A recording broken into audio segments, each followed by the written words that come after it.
काही आमदारांनी देवगिरी एक्सप्रेस रोखलेली आहे। तिकीट कन्फर्म न झाल्यानं काही आमदारांनीच आंदोलन केलंय। दत्तात्रय सावंत, हेमंत पाटील यांनी हे आंदोलन केलेलं आहे।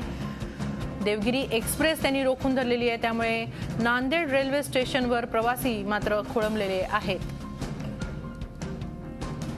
आपण याबाबत अधिक माहिती घेऊया आमचे प्रतिनिधी विशाल करोळे यांच्याकडून। विशाल, आमदारांचं तिकीट कन्फर्म झालं नाही आणि त्यामुळे आमदारांनी एक्सप्रेस रोखून धरलेली आहे असं समजते, मात्र नागरिकांचे हाल होत आहेत।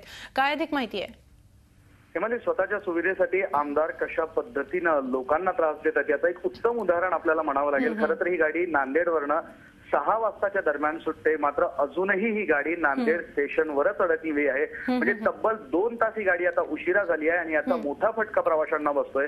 ही गाडी म्हणजे मराठवाड्याला मुंबईशी जोडणारी अतिशय महत्वाची गाडी आहे। सर्व स्थानकावर लोक हिची वाट पाहत असतात आणि अशा परिस्थितीत या गाडीला सुरुवातीचेच 2 तास लेट होणं म्हणजे लोकांना ही सगळ्यात मोठी गैरसोय होणार आहे। आणि महत्वाचं म्हणजे फक्त काही आमदारांची, तिथे जवळपास आता 5 आमदार आहे असं कळते, त्यांची तिकीट कन्फर्म झाली नाही याचा राग त्यांच्या मनात होता। आम्ही आमदार असूनही आमची तिकीट कन्फर्म का नाही असा जाब ते विचारत होते आणि तिथे समाधानकारक उत्तर न मिळाल्यामुळे अक्षरशः या आमदारांनी ही रेल्वे धरून ठेवली। ते रुळावर उतरले आणि रुळावरनं बाजू व्हायला बिलकुल तयार नाही। लोकांनी सुद्धा त्यांना विनवणी केली की गाडीला उशीर होतोय, मात्र आमदार महाशय कुणाचंही ऐकण्याच्या तयारीत नाही असा पवित्रा त्यांनी घेतला आणि अशा परिस्थितीत लोकांना मात्र आता विनाकारण त्रास सहन करावा लागतोय। हेमाली, सकाळी 7 वाजता मुंबईत पोहोचणारी ही गाडी आहे। अनेक महत्वाच्या कामासाठी लोक येत असतात। अशा सर्व परिस्थितीत आता 2 तास उशीर म्हणजे ही ट्रेन जवळपास 4 तास उशिरा मुंबईला पोहोचेल असं आपल्याला म्हणावं लागेल। नक्कीच, आणि त्या मार्गावरच्या इतरही गाड्या त्यामुळे खोळंबल्या असतील विशाल? निश्चितपणे औरंगाबाद ते मनमाड हा सिंगल ट्रॅक आहे। अशा सर्व परिस्थितीत अनेक रेल्वे गाड्या त्या भागातून मराठवाड्यात येत असतात आणि इकडून तिकडे जात असतात। या सगळ्यामुळे आता रेल्वे ट्रॅफिक सुद्धा जाम होण्याची शक्यता आहे। त्यामुळे फक्त एकटी देवगिरी एक्सप्रेस नाही तर देवगिरी एक्सप्रेस सोबत औरंगाबादकडे येणाऱ्या आणि मुंबईकडे जाणाऱ्या इतर गाड्याही खोळंबणार आहे। त्यामुळे जवळपास मराठवाड्याची संपूर्ण रेल्वे वाहतूकच आता उद्यापर्यंत खोळंबणार असं चित्र निर्माण झालंय। बरोबर आहे। केवळ काही आमदारांच्या या आडमुठेपणामुळे कित्येक शेकडो, हजारो आणि लाखो प्रवाशांना याचा त्रास होणार आहे। खरं म्हणजे आमदारांना इतरही वाहतुकीचे पर्याय उपलब्ध असतात, त्या पर्यायांविषयी या आमदार महाशयांचं काय म्हणणं आहे? या आमदार सध्या तरी कोणाचाही ऐकण्याच्या पवित्र्यात नाही असं चिन्ह आहे। खरं तर आमदार औरंगाबादला येऊन विमानावर सुद्धा मुंबईला जाऊ शकतात, ती सोय सुद्धा त्यांच्यासाठी असते। मात्र अशा परिस्थितीत फक्त आमचं तिकीट कन्फर्म का झालं नाही हा राग त्यांनी मनात धरलाय, हा आडमुठेपणा त्यांचा सुरू आहे आणि आम्ही आमदार असूनही आम्हाला अशी वागणूक का मिळाली असा त्यांचा रेल्वे प्रशासनाला जबाब आहे। आणि त्यामुळे त्यांनी आता सर्वसामान्यांचा थोडासाही विचार न करता फक्त त्यांचा मोठेपणा कुठेतरी कमी होतोय म्हणून ही रेल्वे धरून ठेवलेली असं चित्र आपल्याला पाहायला मिळतंय। सर्वसामान्यांनी त्यांना विनंती केली आहे, सरकारी अधिकारी त्यांना विनंती करताय, इतकंच नाही तर रेल्वे पोलीस सुद्धा त्यांना विनंती करताय, मात्र आमदार कुणाचंही ऐकण्याच्या तयारीत नाही आहे। आमचं तिकीट कन्फर्म का झालं नाही ते कन्फर्म करून द्या किंवा समाधानकारक उत्तर द्या आणि जोपर्यंत हे मिळत नाही तोपर्यंत रेल्वे जाऊ देणार नाही असा पवित्रा आमदारांनी घेतलाय। नक्की या आडमुठेपणाला नेमकं म्हणावं तरी काय? कारण विशाल, आपणही त्यांना सतत संपर्क साधण्याचा इथून प्रयत्न करतो आहोत, मात्र ते आपला फोन उचलत नाहीयेत।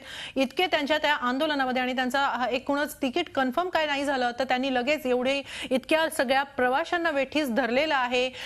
त्या या आमदारांशी प्रसार माध्यमांपैकी तुमचं काही बोलणं झालेलं आहे का?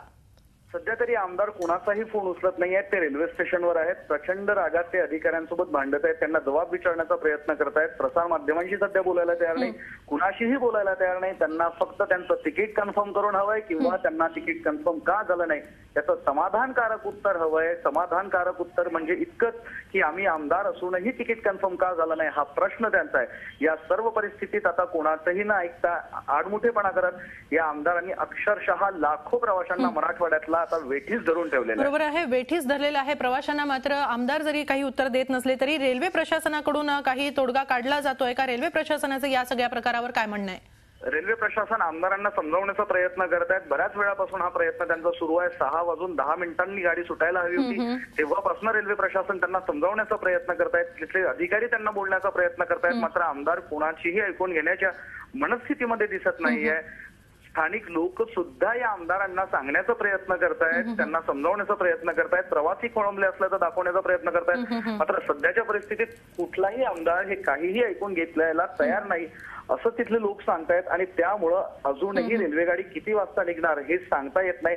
मात्र या सगळ्या प्रकारामुळे आता मराठवाड्यातल्या सगळ्या स्टेशनवर, मग ते परभणी असू देत, जालना असू देत, औरंगाबाद असू देत, या सगळ्या ठिकाणी प्रवाशांचे प्रचंड हाल होणार असं चित्र आहे। मराठवाड्यात सगळीकडेच पाऊस सुरू आहे आणि ही ट्रेन रात्री उशिरा पोहोचते, म्हणजे परभणीला जवळपास 9 वाजता, त्यानंतर जालन्याला 10:30 आणि औरंगाबादला मध्यरात्री पोहोचते।